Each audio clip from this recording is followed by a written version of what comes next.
Hey there, Jason Boice from Executive Real Estate, and today's Just the Tip Tuesday. Answering a question from my cousin. Shout out to Ryan Kavanka out in LA. He asked, what changes to my house add the most value? So if you're selling your house and you want to put it on the market soon, there are two things that you can do super quick to add the most value. Number one, clean it. You'd be surprised how much of a difference it makes to potential buyer when you walk into a house and it's dirty and cluttered versus when you walk into a house and it's pristine and clean, right? Makes a huge difference in the eyes of a buyer. The other one is staging, right? Super low cost. You can stage with like $1,000 or $2,000. You want, in staging, less is more.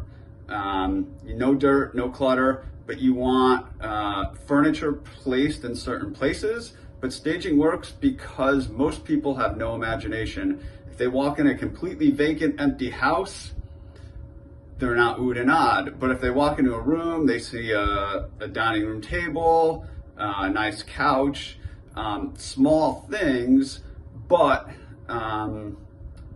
they can envision themselves living there. So staging works. Now that's if you're selling and you want to spend the least amount of money. In the eyes of an appraiser, when they're looking at value, right, when they're appraising their house, these are the things that are going to count the most: bedrooms and bathrooms and square footage, right? Because an appraiser is going to now compare your property to other similar houses with similar bedroom count, similar bathroom count, and similar square footage.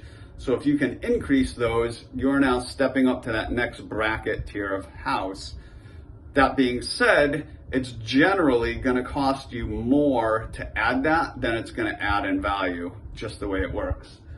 So you're not necessarily going to spend $5 a square foot to get $10 in value, right? It doesn't work that way. So usually when you're doing big renovations, you don't see $1 spent to $1 return. It just doesn't work that way. But if you want to, that's how an appraiser determines value, is they look at those things, and that's what puts them in comparable areas. Now, if you're going to update your house, what everyone's ever heard is true: kitchens and baths, they add the most value. Again, not a one-to-one comparison, but when you're updating kitchen and baths, it's pretty close. Because where do people spend the most amount of time? Kitchens and bathrooms. So there you go. Hope that helps. If you want any more specifics, any more details, send me a message. Be more than happy to have any conversation with you about real estate, because I love it. And subscribe to the channel, follow me, and I will see you next week.